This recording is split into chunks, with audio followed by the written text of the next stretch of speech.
Hi everyone, and welcome back to the YouTube channel. Today I am working on a very inexpensive kitchen update that you can actually do in a day. Now I did this in my previous house. It was a 1950s, like 54, 56 ranch. This is about the same age and it's a Cape Cod. And we are looking at original plywood kitchen cabinets. These are custom built in place by the builders back in the day. They are very solid, and anything at a big box store now is made out of a stick-built frame and luan, which is a very thin sort of plywood layer over the top.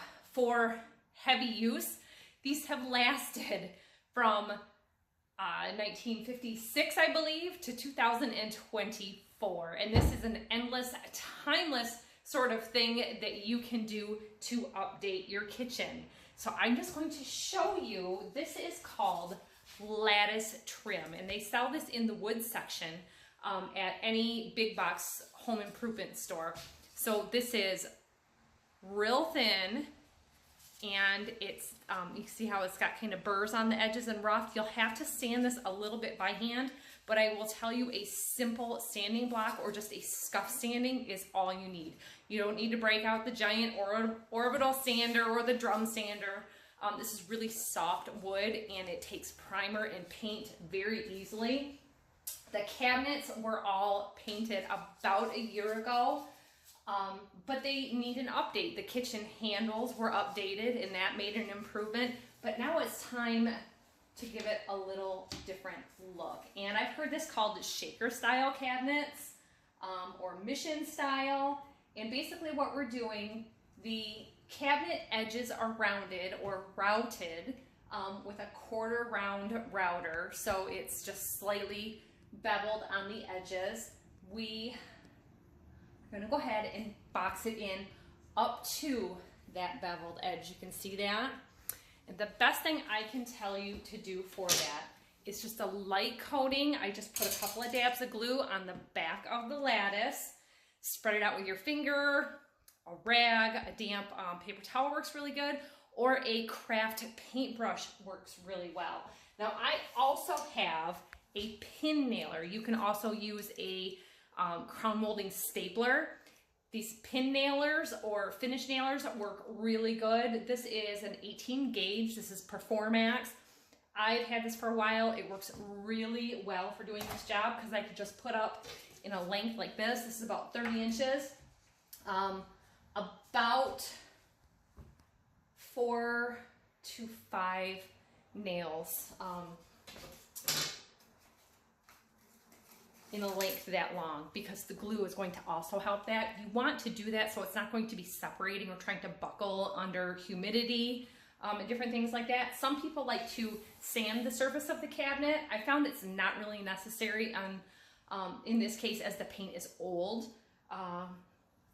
3/4 inch brad nailers is what I'm using. The plywood here is actually 3/4 inch, so I've got this all loaded up, ready to go. Now they do have these in battery operated. Mine runs off of an air compressor, so have what you need for doing that. My previous job, I didn't use this. I couldn't find it. I actually have the stapler also. I had to use finish nails, and that meant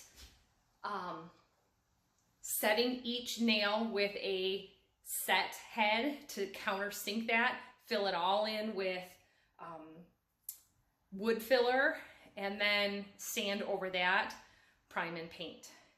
In that case, I primed and painted all of my lattice pieces ahead of time. I'm not going to do that this time. I'm going to get them up, and then I'm going to go ahead and get them primed and painted right in place because everything's going to need a touch up. You may need to remove your hardware to move them over. Some people like the look of their poles right in this section, so I may or may not move them and drill into that. We'll see how it goes. Let's go out to the shop and I can show you what I'm doing to cut.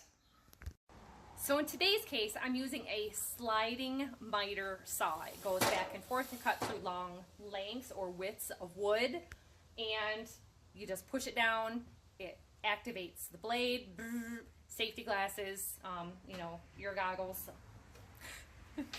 safety glasses and earmuffs if you like.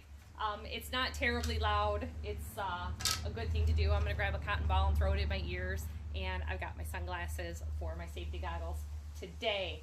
So what I'm doing is just measuring out the length of each, or the height of each cabinet first. I have all my measurements written down and brought here with me for all of my verticals, and then I'll do my horizontals after I actually have them tacked up, because it's not going to be exactly the same every time, and you don't want big gaps, but your verticals are always going to be the same. So I kind of want to get them in place first, get my rough measurement, and then go from there. So what I'm doing is, in bulk cutting, to make it really simple, I have my first one cut. Now you can use this method with a handsaw. I have a miter box saw set up by Stanley, and I did that last time because the saw was not available to me, and it just happened to be readily available this time, so I was able to just set it up and go. I just line up my edge, hold it tight, line it up with the edge of the saw blade here, make my cut, and then I've got two, and I just keep using the same one. You're basically using that as a stop, or a guide, or a template, a pattern, whatever you want to call it. In a saw like this, you could clamp down, you know, anything to make that stop for you. We're just doing it all by hand, and then you quickly get through that. I just did 8 verticals, and it probably took me 5 minutes. So now I am going to do the verticals for the small cabinets, and I need to cut 12 of them. So I'm going to get them, get my first one measured. I mark it with a pencil right here, cut it, and then I start stacking and doing one at a time. Now I know a lot of people might be tempted, because it's so thin, to do multiples all at once. I really don't recommend it. It's a safety thing, and I'm not going to get myself into danger trying to get it done faster.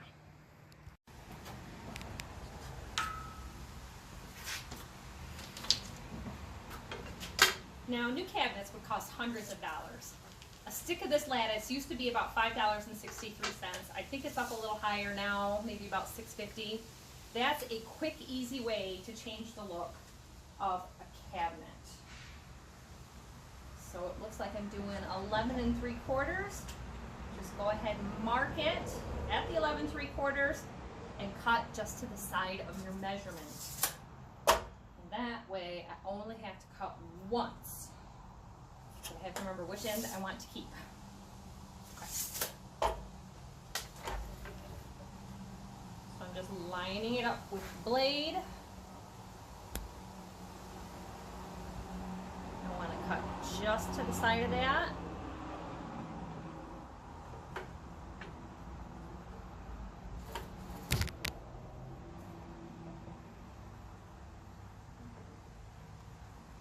And it's harder for me on this left side. I'm going to turn it around. Now I can see my mark loud and clear.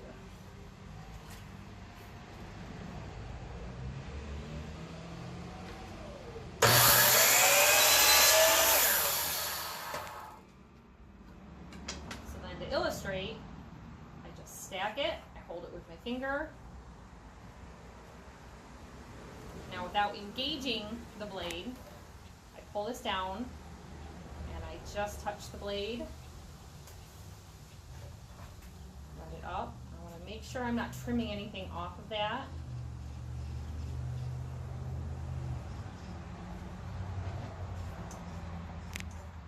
I want to just make sure that it goes up and down easy.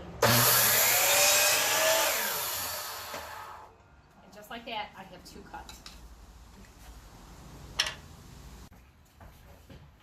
So when I talked about sanding it, what I do is, these little burrs here, rough edges, it's easier to go ahead and take care of that now than once it's up, so that you can get the whole thing nice and smooth, rather than trying to use one of these. They tend to get wore down on the edges. This way I'm using just the center of the sanding block.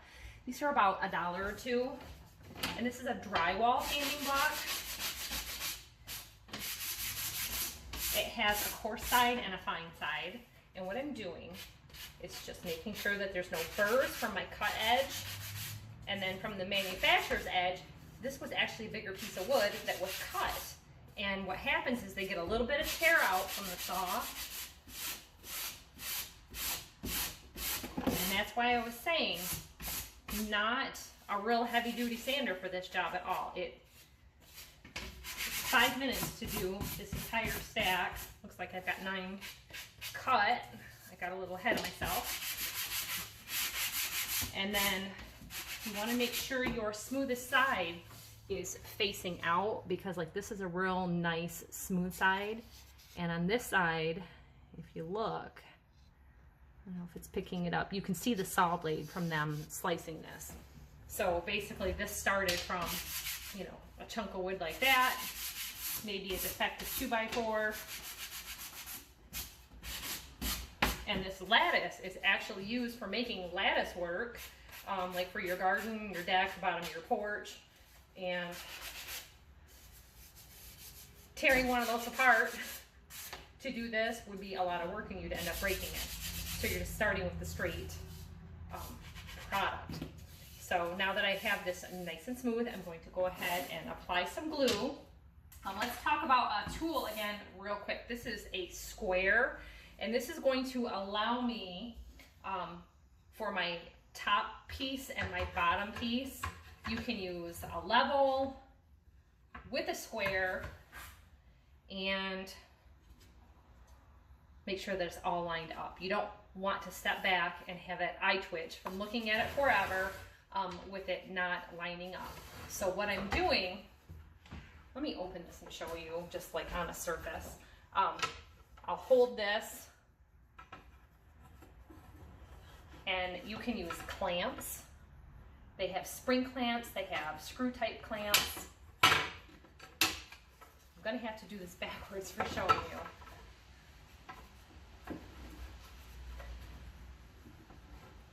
So then my other piece goes like this. Well, that's not going to sit in there straight if it's wonky like that.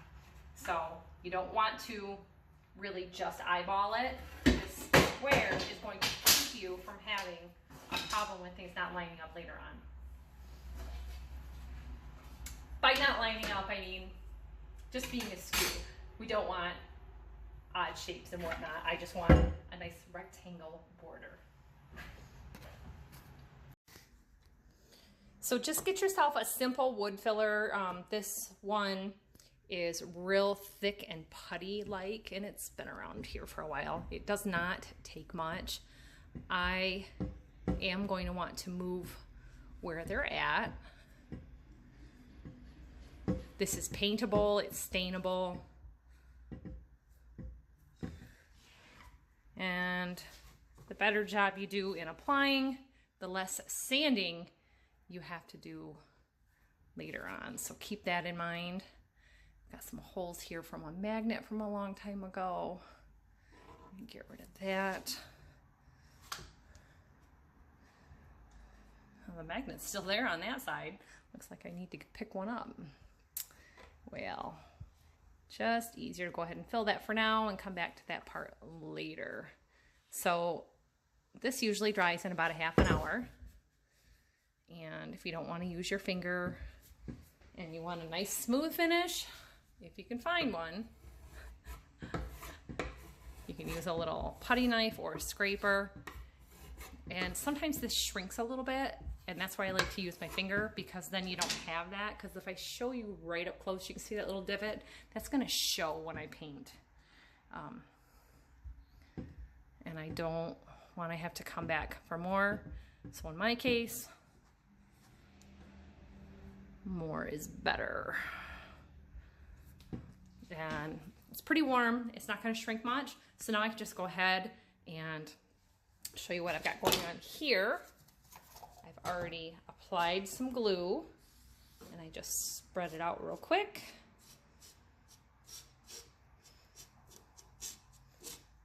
And that's going to help seal the edges so paint isn't going to seep up underneath that. I'm gonna need 2 hands here, but you get the idea. Just a small dab of glue. When you put this on and you start applying pressure, it's going to spread, and you don't want it seeping out the edges and leaving a mess that you're going to have to sand or clean up, because it's not going to be nice to paint over.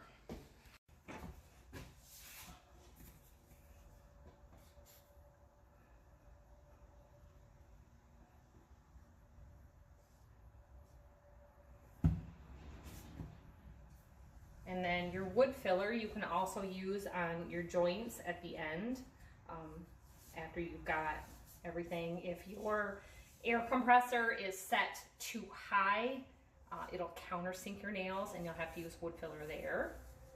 So keep that in mind. Always keep a little rag handy. And I'm just going to line this up to where I want it.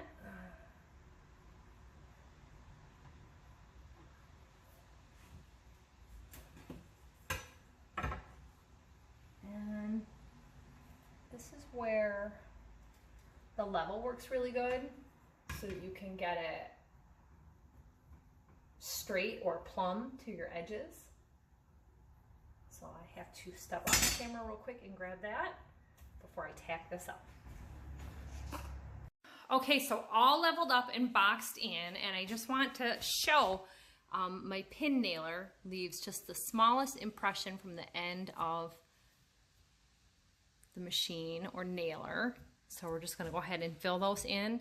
By doing this, I am going to be able to come back later on. This will dry very quickly. A recommendation, go ahead and hit that spot right there where the joint is, because you don't want really paint sitting in there and then shifting over time. This will dry hard and solid and then give that paint something to stick to in years, because if you have just the slightest gap, that will fill that in and cover it up. We'll sand it smooth and you won't even see that there. Now you can get real complicated and do mitered corners where it's cut on an angle. I don't like to do that. It's a time issue, it's a precision issue. These are very old cabinets in a very old house. And most store-bought cabinets are not mitered because it's not like furniture wear. Like I said, put in some extra to fill those holes for shrinkage. So we're allowing for that. And cap that when you're not using it so that it's ready for you for the next time. Now, another style you could do is you could put another one right in the center like that. Your measurements are going to be different than mine, depending on how much of a reveal you want on the side. I could have brought in this side a little bit further over. I was having trouble finding that level and only finding a level that was a little longer, so I eyeballed the first one and, you know, I'll correct that with all of my others. But having your pieces ready to go really make a big difference. So you can see how this is already starting to look. I can't wait to get it going. So I just start with my first strip using my cross piece as a pattern. I don't know if I was saying before, but you could put a third piece in, or you could divide them in half lengthwise, depending on the style you're going for. I want to use the least amount of materials as possible. I've got my glue on the back, and then I'm just kind of squaring it up with my straight edges. That glue is going to help hold it in place while I'm checking to make sure that I'm getting it kind of squared up here. And We have a motto in our household. It's good enough for who it's for. We're not contractors. We are former landlords that are fixing up our houses so that eventually we can retire from them and travel. So we are tenant free at this point. And this is one of those things that it's an upgrade that you can do simple to justify higher rent with a new tenant. An upgrade for a long-term tenant that would be deserving of a facelift. And it's just real simple to do. So that looks good there. And then you can just check it to square it up. Looks good. And then I just pop in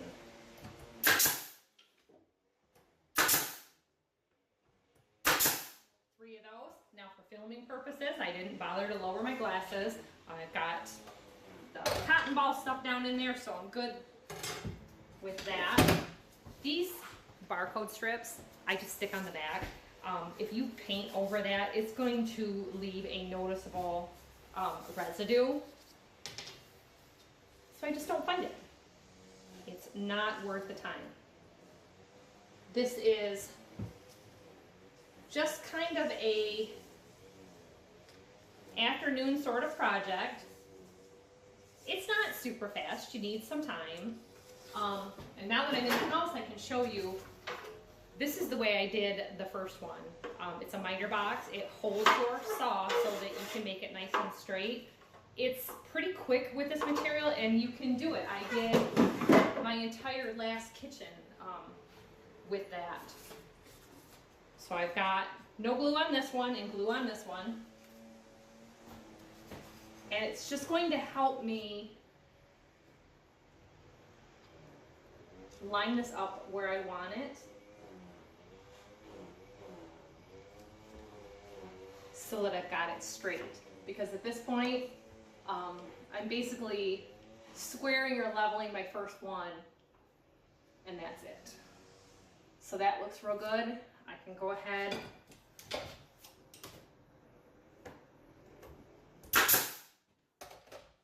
hold this in place with one pin nail. That way I can still move that to get this one in.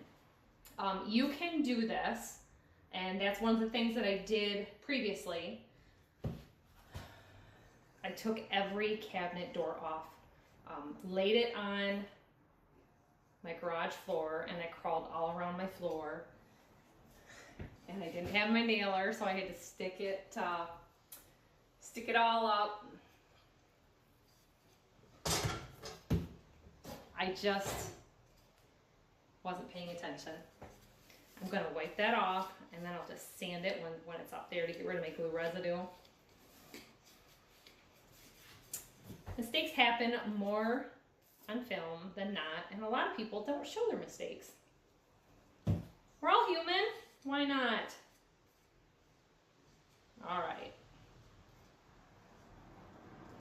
So it's easier for me to do it this way than to take them all down because I'm not doing the color change. And I'm able to see each individual cabinet.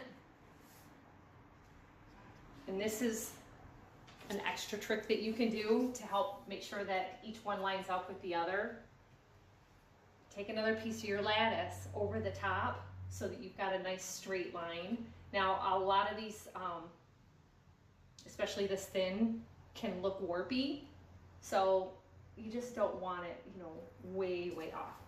So that's just glue and one nail here and nothing up there. We're gonna tack it up.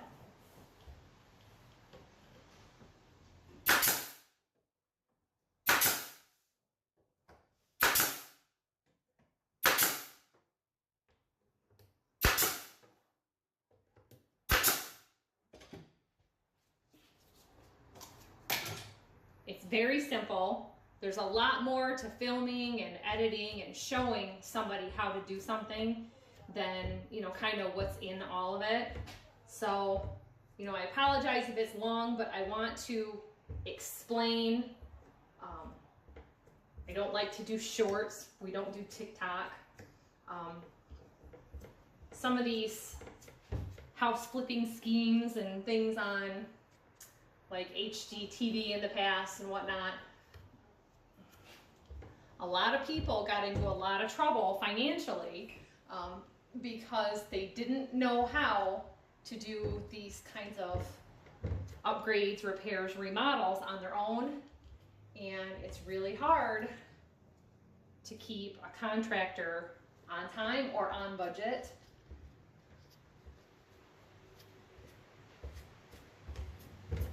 And for doing our projects the way we do it, we're the only person responsible. So we can call the end to a project at any time. If you wanted to do your bottoms later or do them in a different style, a lot of people do the lower cabinets in a different color, then that's always an option for your kitchen upgrade. So we're gonna go ahead and cut this, and I'll just show you some primed and finished at the end. Okay, so I have got all of my upper cabinets complete. It didn't take long, and it really went along really smoothly doing that assembly line cutting that way instead of doing each individual cabinet. I've got to change my clothes before I can move on to the uppers. I tend to get paint on myself. Keep that in mind. Even though I'm using latex paint, it never really seems to wash out well. I've already gone through and sanded all of my nail holes and hardware holes. And let's show you some idea concepts for pulls. Sometimes people will put a pull like this, usually on a taller cabinet. Like this is pretty standard. Sometimes it's over here into the side, but then what ends up happening is your fingers are hitting here. You could switch to just a small knob anywhere up there. You could go halfway up. Let me know in the comments below what you prefer for a cabinet pull, because this seems like it's very low, but for a small child, they can't reach up here. I have a 6-year-old, and I don't think he could probably reach this height, and it's real easy to be able to line that up. I've got to make a template to be able to match these hole openings. They actually make a jig made of plastic so that you can go through and do that.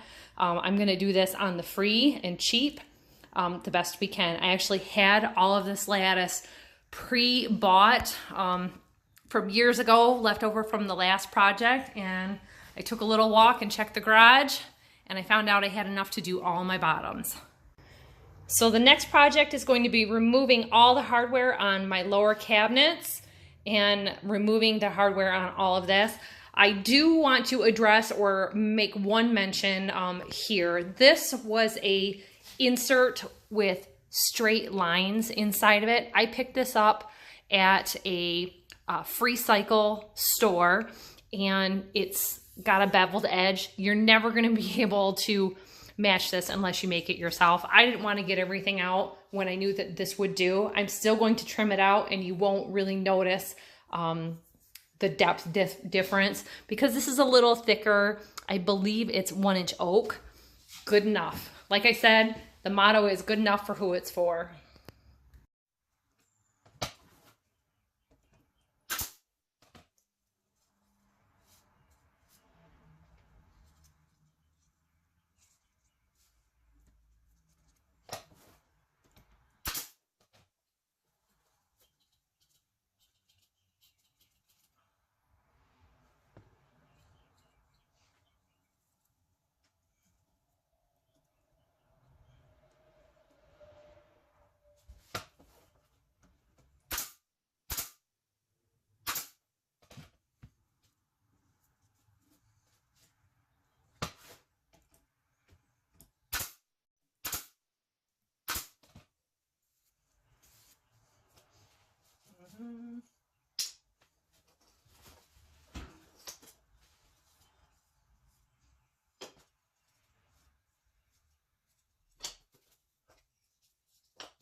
So for anywhere from $12 to maybe $25, $35, you can get a jig or a template to put on your cabinets to tell you where to put your drawer pulls, your cabinet pulls.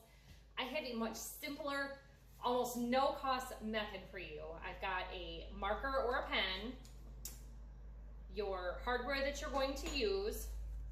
I have just a scrap piece of cardboard. This is real thin cardboard, so it's easy to work with, and tape. So I'm using painter's tape. Doesn't matter what kind you have.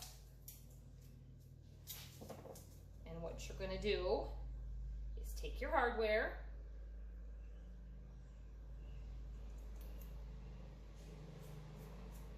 now the jigs that they have measuring and all this other stuff.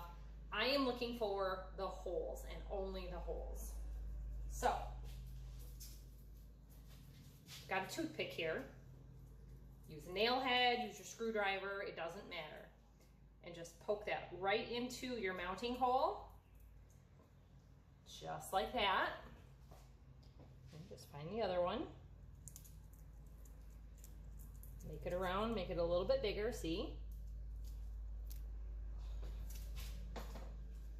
So now, you can take this tape and put it directly on your cabinets, but I want to take it one step further. I have the square edge here and here from the cardboard. And I want to put that right on here so that I can line up, and I want to verify that I'm not going to be going over. So,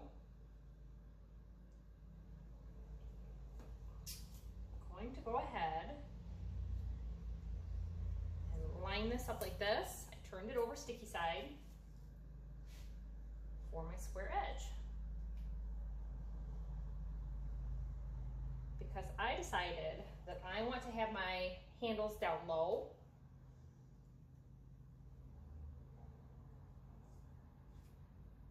And then I'll just be able to put this right onto the cabinet.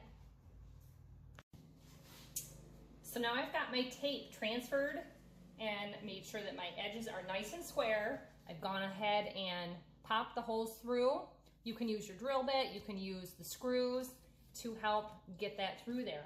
So you can go through each individual cabinet and painstakingly mark it with a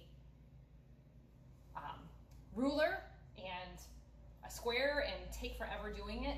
This is a much faster one and done template for every drawer pull and cabinet. So every one of them is going to be exactly the same, and I can just make my little dot there and there, just like that. It's transferred that through. Go to the next cabinet, pay attention and make sure that you are checking for which side your cabinet opens. You start getting ahead of yourself. I've done that. And I can just keep on going.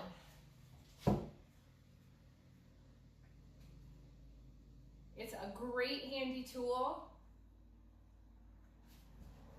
for marking, for measuring, for accuracy. There's a reason professionals can go into your house and have this stuff done in a couple hours in a day instead of you doing it in a weekend.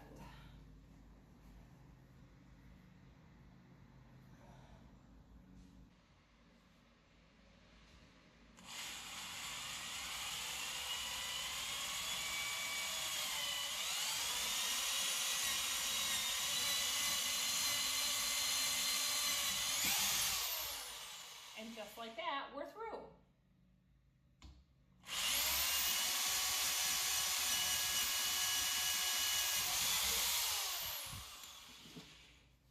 Now I'm kind of using what drill bits I have on hand, so I'm just making sure that we are good here. Now keep in mind that if you are adding thickness to here, you may need to pick up longer cabinet hardware screws, and they sell them readily available in multi-packs so that you don't have to buy them 2 at a time. A lot of times when you do buy brand new hardware, it comes with 2 sets of screws, longer and shorter, depending on the width of your or thickness of the wood that you are working with for your cabinets. Now keep in mind, in doing some of this work, it does require power tools. I am using a Black & Decker drill. Now you can pick these up at Target, Menards, Home Depot, things like that. You can walk right in and buy these off the shelf for $30, $45. You get into the more expensive ones at the big box stores, and they're gonna run you, $80, $90 for a cordless, not including batteries. The corded ones are real handy for little jobs like this because they don't require the heavy duty power that a contractor is going to be paying for in like their Milwaukee and their DeWalt brands that they have at the big box stores. I picked this up on Facebook Marketplace for $5. The guy plugged it in, it's working fine. We have multiple locations that we're always working on things, and picking up secondhand tools like this, that way, is cheaper than going to pawn shops and buying them used, possibly stolen and whatnot. If it's on Facebook, I figure if it's been stolen, someone's already found their lost or stolen items, so I'm not concerned about that. If you are, get a receipt. So one of the things that I didn't show that I also was working on was trimming out this cabinet. It's like a hallway bathroom cabinet or linen closet, and it didn't have this edging on the side. I had already had this pre-painted for another job and never ended up using it. So rather than go and pay the higher price, this probably cost less than what the new lattice was. It's about 1/4 inch thicker, and I went ahead and trimmed out the bathroom cabinets as well. So it's a real simple, easy update in an older home like this to make it look more modern, more craftsman style. And this is gonna get all painted white to match. We're gonna be changing the wall colors and whatnot as time goes by, and it was just a simple thing to do.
So the last thing I have to do is put in the last bits of my hardware. Now remember, because you're adding thickness, two things can happen. You can put your hardware in the door or through your new trim and through the door, however you like it. When you are drilling on the front for that, you want to make sure you miss this lip so that you don't end up with screws on an angle sticking through here. That's one thing to consider.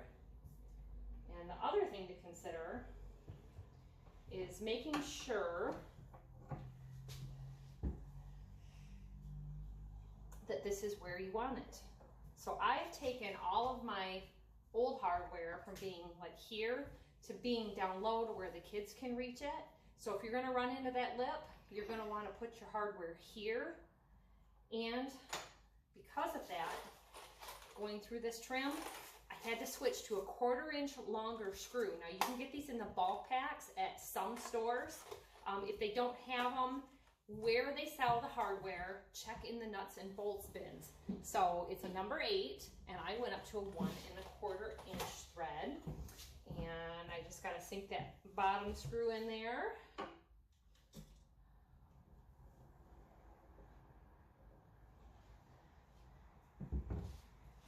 And we are all done.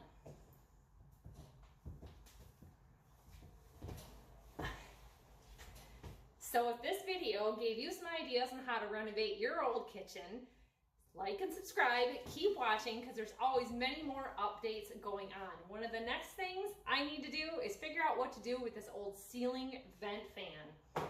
This house originally had a small apartment-sized stove, so it couldn't fit a regular range hood. It had the vent going through the ceiling, through the attic space, and out the side. It still works, but it's not so pretty. And I'd like to do an update with that, even if it's just the delete. So, thanks for watching, everybody, and we'll see you next time. Bye-bye.